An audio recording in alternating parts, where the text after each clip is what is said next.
네,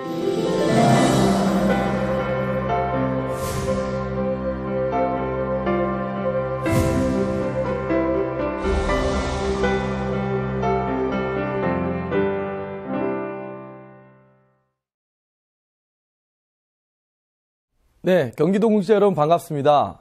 세상의 지식을 맛있게 요리해드리는 남자, 지식요리사 유희성입니다. 여러분은 행복하십니까? 미국의 행복학회에서 조사한 내용인데요. 사람들은 행복에 영향을 미치는 요소를 조사해 보았더니 가장 큰 영향을 미치는 요소는 바로 직업의 만족도였습니다. 왜 그럴까요?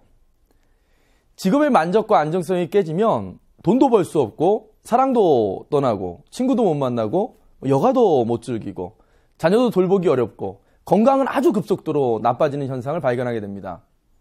그래서 미국의 행복학회에서는 자신이 좋아하는 일이 직업이 된 사람이 행복하다라는 결론을 냅니다. 하지만 사실 자신이 좋아하는 일이 직업이 된 경우는 흔하지가 않습니다. 그래서 저는 가끔 이런 표현을 쓰는데요. 자신이 좋아하는 일이 직업이 된 사람은 조상님 3대가 큰 덕을 쌓아야 가능한 조상의 음덕이라고 말이죠. 그렇다면 대부분의 직장이 다 불행한 것일까요? 그렇지는 않습니다. 자신이 좋아하는 일이 직업이 된 사람보다 더 행복지수가 높은 사람들이 있다고 합니다. 누구냐면요.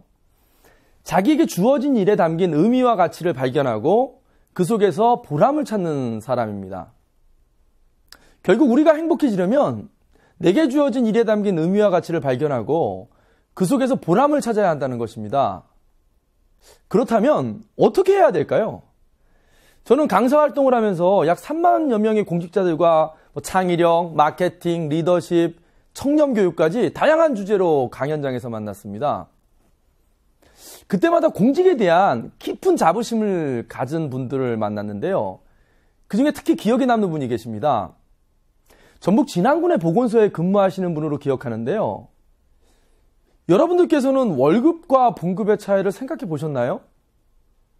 강의 중에요, 제가 공직자들이 받는 급여를 이제 월급이라고 표현했었습니다. 근데 이제 쉬는 시간에 그분이 저에게 오셔서요, 아주 공손하고 정중하게 이러시더라고요.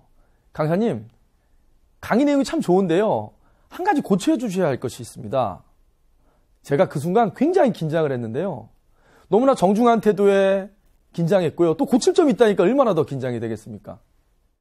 강사님, 공직자들이 받는 보수는요, 월급이라고 부르시면 안 되고 봉급이라고 부르셔야 맞습니다. 봉사하고 섬기며 받는 보수라는 뜻이지요. 공직이 단순한 밥벌이로 전락하는 순간 국민은 불행해지거든요.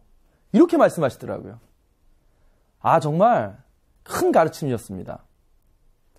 경기도 공직자 여러분, 여러분들께서는 지금 월급을 받으시나요? 봉급을 받으시나요? 저는 신규 공직자 과정에 여러 번 출강을 했습니다. 최근에 임용되신 신규 공직자분들은요, 선배님들보다 높은 경쟁률을 뚫고 공직에 입문하였습니다. 선배님들보다 영어도 잘하고 컴퓨터, SNS 뭐 하나 못하는 게 없는데요. 근데 평균적으로 선배 공직자들보다 한 가지 부족한 게 있어서 늘 아쉽더라고요.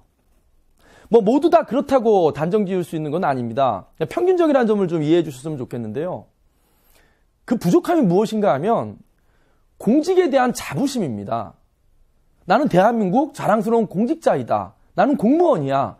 이런 자부심 말이죠.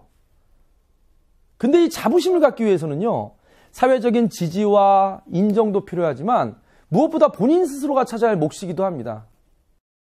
공직자로서 일에 담긴 의미와 가치를 찾는 건 어렵지 않습니다. 다른 그 모든 직업들보다 훨씬 유리하지요. 혹시 공덕지전이라는 단어를 아시나요? 부처님의 제자들이요, 부처님께 윤회의 고통을 끊기 위해서 무엇을 해야 하는지 물었습니다. 그래서 부처님은 덕을 쌓아라 라고 주문하셨는데요. 제자들이 다시 질문합니다. 그럼 그 덕은 어디에 쌓아야 하나요? 그때 부처님 말, 덕은 절에도 중에게도 쌓지 말라. 공덕의 밭에 쌓으라고 말씀하십니다.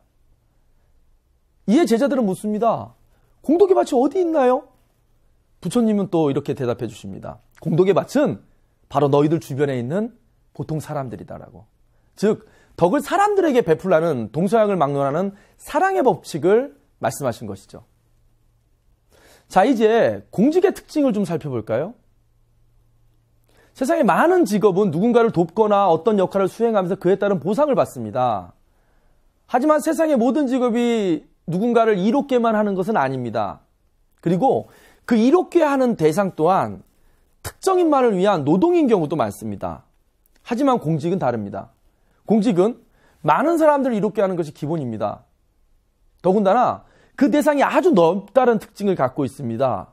즉 다시 말해서 공덕의 밭이 아주 넓다라는 것이죠. 미국의 행복학회에서 말한 행복한 사람의 조건, 그러니까 자신이 하는 일에서 보람을 찾는 사람이라는 조건에 공직자 여러분은 100% 일치하는 대상인 겁니다.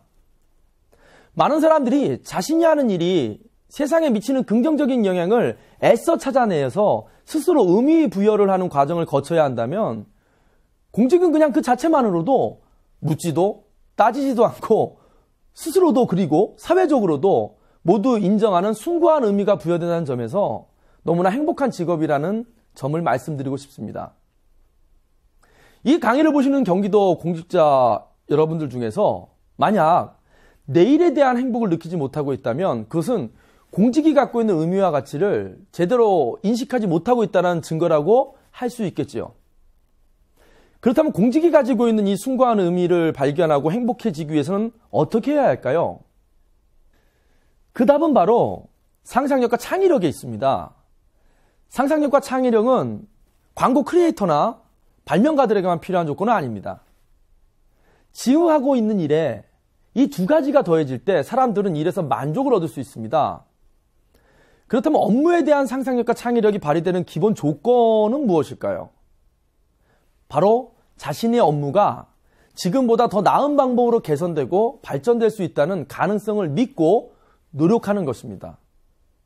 실제로 자신의 일에서 상상력과 창의력을 발휘하여 많은 독거노인들을 행복하게 해드린 사례가 하나 있습니다. 말씀드려볼게요. 우리 사회가 노령화되면서 노인들의 고독사가 한때 큰 이슈가 된 적이 있습니다. 하지만 한정된 예산에서 뾰족한 방법을 찾기는 쉽지 않았습니다. 제주도의 한 사회복지사 역시 같은 문제에 대해서 늘 고민했는데요. 자신이 담당하는 200여 분의 독거노인을 매일 방문하여 생사를 확인한다는 것은 현실적으로 불가능한 일이었죠. 그러던 어느 날 뉴턴의 사와 같은 우연함을 만나게 됩니다. 다름 아닌 그분이 담당하는 마을에서 매일 일정한 시간에 요구르트를 배달하는 아주머니를 보게 된 거죠. 유레카, 바로 저거다. 저분에게 부탁을 하면 되겠구나. 이렇게 생각을 하셨는데요. 하지만 어떤 아이디어든 처음에는 여러 가지 문제에 봉착합니다. 그 요구르트 아주머니가 본인 배달도 바쁜데 그 일을 해주냐 말이죠.